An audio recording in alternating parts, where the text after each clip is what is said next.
Colegio Oficial Internacional de Doctores. Doctores del Mundo Unidos. Presentamos a nuestro distinguido doctor en filosofía PhD del Colegio Oficial Internacional de Doctores, el doctor Carlos Villatoy, con la cátedra Los Tres Reinos, Teología, Ciencia y Filosofía. Gracias. Muy bien, vamos a comenzar. La ponencia de hoy lleva un título que también, al igual que el expositor que me antecedió, al cual felicito, esa parte en el que demuestra la importancia de pasar a la praxis y pasar a la acción y motivar a nuestros jóvenes, me pareció muy interesante. Lo felicito, doctor. Yo voy a hablar de un tema un tanto distinto, ¿no? Que también fue motivo de una tesis doctoral en filosofía y teología. Los tres reinos: teología, ciencia y filosofía. Cómo existir y convivir en cada uno. Y quiero comenzar esta exposición hablando un poco de un hecho que fue terrible, fue una desgracia, la pandemia, ¿no? Y en estos tiempos post-pandemia, muchos llegamos a la conclusión que somos una especie muy frágil. Sin embargo, a pesar de ello, somos la especie dominante, ¿no? La capacidad filosófica metacognitiva de filosofar, de adquirir sabiduría y crear conocimiento, nos pone en el primer peldaño, ¿no? De especie dominante. ¿Me ayudas con la siguiente lámina? Esa condición nos ha ayudado a seguir desarrollando el conocimiento, ¿no? Esa capacidad metacognitiva de filosofar. Por otro lado, la divinidad nos dio esperanza, fe y revelación, y mucho más aún en esos tiempos, ¿no?, de pandemia. Siguiente lámina.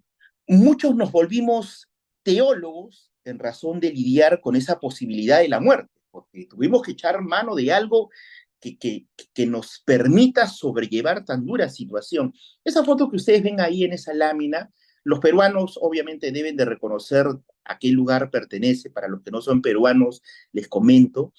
Esa es la fachada exterior de un local del Colegio Médico del Perú. Y todas esas fotos, que son cientos, fueron 240 más o menos, fotos que están colocadas ahí, pertenecen a los médicos que fallecieron en ese proceso de atención a la pandemia, ¿no? Sin contar a militares, policías y el resto de seres humanos de este país, como en el resto de países que perdieron la vida ante esa situación. A mí me tocó vivir una situación bastante dura. Mi suegra falleció a las 2 semanas también de declarada la pandemia, ¿no? Y había que echar mano, ¿no?, de algo más, porque en esos momentos duros y crueles, como todos ya sabemos en esta etapa de la vida, porque aquí somos ya gente con cierta experiencia de vida, hemos vivido a lo mejor una situación de ese tipo, ¿no? Pero esta, de algún modo, nos unió a todos, ¿no? Por lo tanto, había que tener esperanza o desarrollar esperanza, fe, revelación. Muchos nos volvimos teólogos en razón de lidiar con esta situación. La posibilidad de la muerte o que exista algo mejor detrás de esta vida terrenal nos permitió aferrarnos pues a la esperanza, ¿no?, que nos brinda una deidad. Una deidad que todos conocemos nos da un espíritu de calma, de fuerza, y en algunos casos también nos da resignación. Ello se convirtió en un ungüento para esta difícil condición de luchar con nuestra frágil, como les mencionaba, condición humana, ¿no? Porque si bien es cierto, somos la especie dominante por nuestra condición metacognitiva, pero somos una especie muy frágil físicamente hablando, ¿no? Hay especies que son mucho más fuertes que nosotras. Eh, y esa condición de ir considerando la muerte terrenal, probablemente, no sé si vamos a la siguiente lámina, nos hizo entender la necesidad de buscar algo más. Por eso que muchos nos volvimos teólogos, algunos que estábamos alejados, ¿no?, de Dios, nos acercamos a Él, ¿no? Y algunos que a lo mejor estábamos cerca, tuvimos que generar que otros se acercaran también a Él, ¿no? Esa foto que ven ustedes ahí justamente corresponde, ¿no?, a un momento de oración en ese espacio post pandemia, ¿no? Y muchos nos volvimos, pues, siguiente lámina, nos volvimos soldados, ¿no? De la apologética, ¿no? Esa condición que lo que busca es defender, ¿no? La fe de alguna religión o creencia. En este caso me estoy enfocando más a la cristiana, ¿no? ¿Por qué? Con la esperanza de una siguiente vida después de esta probablemente. Por otro lado, es importante decir también que la ciencia apoyada en la lógica y la epistemología, que todos ya a este nivel conocemos porque sobreentiendo que todos en algún momento hemos hecho un trabajo de investigación y donde se nos habla pues de la epistemología, ¿no? Que terminamos de alguna manera conociendo y algunos dominando, eh, no puede quedar atrás del análisis. Desde el círculo de Viena, ¿no? El famoso círculo de Viena, pasando por el positivismo lógico y dejando atrás la metafísica, es innegable que la ciencia ha generado conocimiento validado que asegura la calidad de vida y sobrevivencia. Siguiente lámina, por favor. Y sobrevivencia de nuestra especie, ¿no? Porque, ¿qué hubiese pasado de nosotros si estas vacunas contra el COVID no se hubiesen creado tan rápido, ¿no?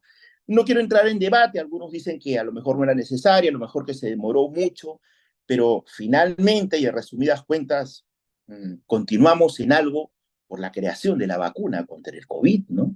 Y fue una esperanza para algunos que nos otorgó la ciencia para seguir adelante. Siguiente lámina, por favor. Hoy en día, ya, como lo hemos visto en anteriores exposiciones, ya la investigación, la ciencia, ¿no? Esa capacidad investigativa de crear cosas, ¿no? Ha generado pues la inteligencia artificial, el chat GTP, que todos se ha vuelto muy usual y que probablemente algunos usamos y tendremos que usar porque es parte de, ¿no? Y va a ser más frecuente en los próximos meses, porque ahora, como ustedes saben, se cuenta en meses los acontecimientos a largo plazo que da la ciencia y la tecnología.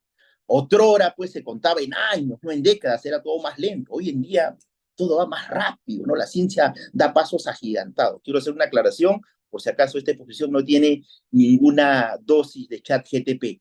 No quiero decir que en el futuro no lo haga, habrá que echar mano de la tecnología. Siguiente lámina. Estos tres reinos, como lo llaman algunos autores, ¿no? La filosofía, la teología y la ciencia, innegablemente han reinado el mundo y sus habitantes. En su momento le han dado total dirección a los seres humanos y un propósito en la vida, eso es innegable. En algún otro estadio de la historia, uno de estos reinos conquistó a otro, cedió o ganó terreno, algunos se mantuvo más tiempo dominando la humanidad, y probablemente es innegable que alguno pueda haber abusado de su poder, ¿no? Coactando, amedrentando, eliminando seres humanos. Vamos a la siguiente lámina. Yo sé que esto va a ser un poco sensible, pero estamos aquí en un espacio para justamente hablar, ¿no? De estos temas. Teología. Vamos a la siguiente lámina. No voy a entrar a desarrollar los conceptos porque ya a este nivel yo entiendo que cada uno de ustedes entiende pues los conceptos de teología, de ciencia y de filosofía y las diferentes variables que pueden haber colateralmente. La Santa Inquisición. Voy a ponerme es solamente para ponernos en contexto. ¿Eh? La Santa Inquisición o Congregación del Santo Oficio, ¿no? Para que no suene menos sangriento. Creada en 1542, en nombre de la teología divina, torturaron y mataron a cualquier que vaya en contra de algunos dogmas de la fe de esa época, de la iglesia de ese tiempo. Casi 100.000 personas murieron condenadas a la hoguera y muchos sentenciados a otros duros castigos al confesar, probablemente sin haberlo hecho, algunas cosas que vayan en contra de esos dogmas, ¿no? Por el miedo probablemente a ser quemados vivos. Doctores, ese fue el ejemplo más claro del gran error de defender la fe con la violencia. Del gran error de defender la fe con la violencia. La fe se defiende con amor. La fe se defiende con buenos frutos, como dice la Biblia, ¿no? Por sus frutos los conocerás, por lo bueno que veas que hay. Siguiente lámina. Muchas gracias, licenciado. Sin embargo, el primero monje, después sacerdote y después doctor en teología, a quien todos debemos haber escuchado alguna vez, Martín Lutero, ya en el 1517 con sus 95 tesis, las cuales clavó en la puerta de la iglesia de Wittenberg, un acontecimiento que es parte de los anales de la historia, cuestionaba el uso de la violencia y sobre todo ¿qué cosa? Sobre todo la acción de la iglesia de conseguir dinero por medio de la venta de indulgencias. Dicho de otra manera, no era más que para conseguir el perdón de los pecados, a, a, se podría lograr haciendo cosas buenas, con actos buenos, o bien, de acuerdo a la iglesia de ese tiempo, pagándole a la iglesia un precio, ¿no? Que se fijaba de acuerdo a los ingresos, porque la iglesia trataba de ser justa en esto, ¿no? O sea, si tú ganabas más, tu salvación valía un poco más, ¿no? Inclusive aún, es increíble, los muertos podían acceder a ese beneficio divino otorgado por los líderes eclesiásticos de la iglesia de esa época. Si los familiares, obviamente, hacían el pago respectivo. Y así, de esa manera, ser rescatados de las llamas del infierno. Digno, siguiente lámina, por favor. Digno análisis de caso de cualquier escuela de negocios actual. Disculpen lo coloquial, pero ni los Chicago Boys se atrevieron a tanto, ¿no? Consciente de ello, siguiente lámina, por favor, Martín Lutero, también filósofo en teología, discrepaba, y claro que alguien tenía que discrepar, y se oponía a dicha acción. Y probablemente inspirado por el Espíritu Santo, no probablemente inspirado por el Espíritu Santo, porque no hay otra forma de entenderlo, tuvo la revelación que Dios no es solo un juez justo, sino también un padre que ama a las personas que él mismo creó y que envió a su hijo al vencer el pecado que separa a los hombres de Dios. Lutero, quien se sobreentiende no aprobaba el pago por la salvación, descubrió que eso no tenía fundamento bíblico, claro. Obviamente hoy todos entendemos que eso no tiene fundamento bíblico, ¿no? Pero en ese momento, inclusive, decir eso era cuestionable, ¿no? Y que de acuerdo a la misma palabra de Dios, la Biblia, cualquiera que crea en Dios y su Hijo unigénito, Jesucristo, recibe el don gratuito de la justificación o salvación ante el Todopoderoso. Lutero, y aquí hago un paréntesis, doctores, nosotros tenemos que pasar a la acción. Los títulos pegados en las paredes, en nuestros currículos, hojas de vida, consignados ahí, todo va bien. Los títulos son importantes. Los grados académicos son importantes. Pero no es más que el preámbulo para pasar a la acción. Martín Lutero entendió esto, ¿no? Lutero había encontrado la respuesta a su pregunta. La salvación se alcanza por gracia divina y solo a través de la fe. Hoy, analizando ya actualmente esta situación, ese precepto es la base de la decisión personal de recibir a Cristo en tu corazón y alcanzar la bendición. Y es importante entender también que no se debe perder la fe en el reino divino de la teología, y menos apartarse de ese nazareno que murió torturado por ti en la cruz sin pedirte nada. Colegio Oficial Internacional de Doctores. Doctores del Mundo Unidos.